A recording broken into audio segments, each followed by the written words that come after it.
না, সেটা তো আইন প্রণয়নের মাধ্যমে আমরা বলেছি আর্টিকেল 48 এর সাবসেকশন 3 এর পরে আরেকটা সেকশন অ্যাড করা হবে, যে এখানে এনাক্টমেন্টের মাধ্যমে পার্লামেন্টে রাষ্ট্রপতিকে কি বিষয়ে ক্ষমতা এবং কি নিয়োগের ক্ষেত্রে ক্ষমতা প্রদান করা হবে সেটা আলাদা আইন প্রণয়ন করে দেয়া হবে। সেই প্রভিশনটা ওখানে থাকবে।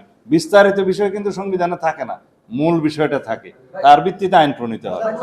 যেখানে রাষ্ট্রপতি, প্রধানমন্ত্রী, উভয় পক্ষের স্পিকার এবং আরো কয়েকজন প্রধান বিচারপতি সহ আরো কয়েকজন কথা বলা আছে, সেই বডিটার হাতে রাষ্ট্রের সমস্ত গুরুত্বপূর্ণ নিয়োগ, যেমন অল কমিশন, 3 বাহিনী প্রধান থেকে শুরু করে পিএসসি এবং এই যে দুদক এবং আরো যে সমস্ত সাংবিধানিক কমিটি আছে, নিয়োগ পদ আছে আর কি, কনস্টিটিউশনাল অল পোস্ট, তার বাইরে যে সমস্ত কথা বললাম আমরা একমত নই, ওইটা পরে আসবে।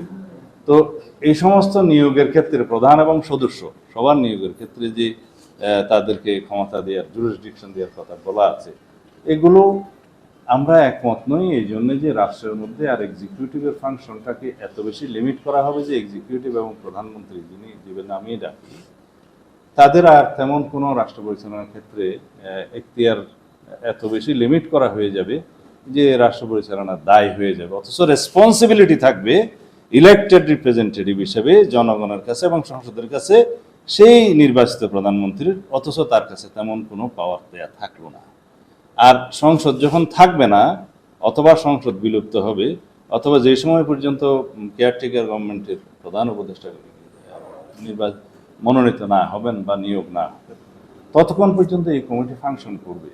এমনকি আইনসভার অ্যাবসেন্সে এই কমিটির সদস্য থাকবে ভেরি লিমিটেড। তখন আইনসভার অ্যাবসেন্সে এখানে সদস্য থাকবে শুধু রাষ্ট্রপতি, প্রধান উপদেষ্টা, প্রধান বিচারপতি এবং প্রধান উপদেষ্টা মনোনীত উপদেষ্টা পরিষদের 2 জন।